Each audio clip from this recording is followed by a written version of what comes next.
Sir, pagyas ako sir, may pagyas ako sir. Pagyas ako. Nakatas ka!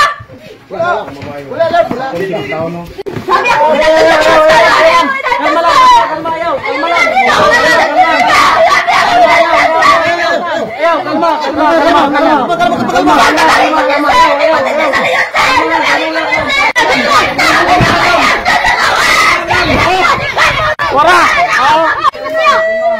Wara.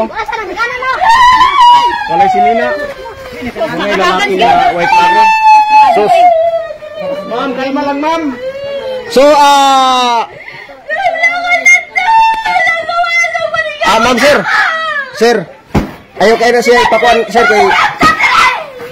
Sir. Dala sa Diyos sa gawas ka. Dala sa gawas para mahanginan. Oh, ipainom niyo tubig. Ipainom tubig ito ka para mahanginan. Asa si kasamang Rods? Manaptan sa iyang balay. Ipainom sa tubig. Mauna. Manaptan. So, kasamang Rods. So, unsa ka tinuod, sir, katong ingon sa maong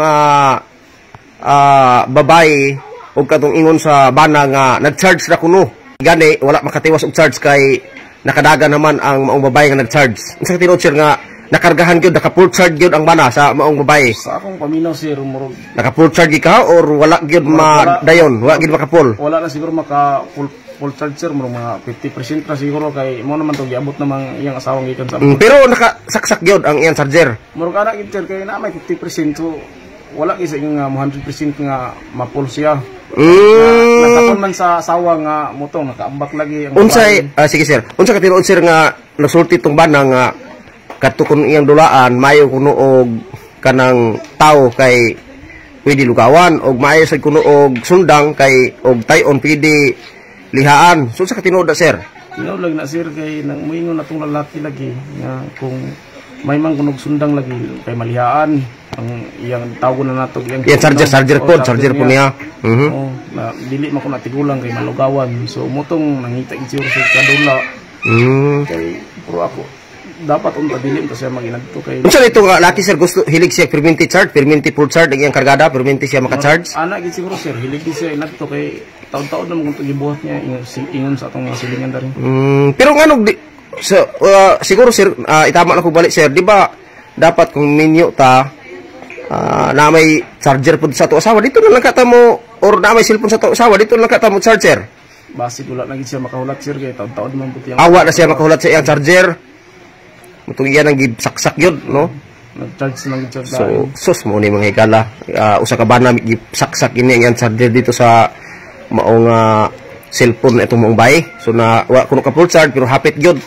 So, sir, unsay matambag nimo sa mga asawa, mga bana ug mga asawa una ta sa bana, sir? Unsay matambag nimo sa mga bana diha nga mahilig og permanent full charge, permanent saksak ang ilang mga charger? Unsay matambag nimo sa bana nga hilig gusto permanent saksak full charge sa ilang charger? Akong matambag sa mga bana nga kita dapat kung mag-abroad atong asawa kay nasabutan man niya nga mag-abroad mo, magpaabot na lang siya nga paano sa makauli nya daghan makaing pamaagi dito na dai saksak din, sir. Oh. Ngano nga salain man nimo na isaksak na nama kay kasaksakan, ipaabot na lang sa sakto nga panahon. Maggamit ta sa laing nga kasaksakan. Nga pareha na sa charger sa cellphone, sir, ba kung palitan og Realme mo cellphone dili ka pwede nga charge ka dito sa Oppo. Katong dagom-dagom. Oh. Sige, sir, tambag sa mga bana, sir. Dito na tas tambag, sir, kanang mga unsay mga maayo, mga positibo, positive ng mga tambag nimo, sir. Ang ako matambag sa bana. Sa undang na sa mga inana nga trabaho, kanang saksak-saksak. Muundang lagi, sir, og kwan kanang full charge. oh kanang mo charge sa lain. Undang na. Oh.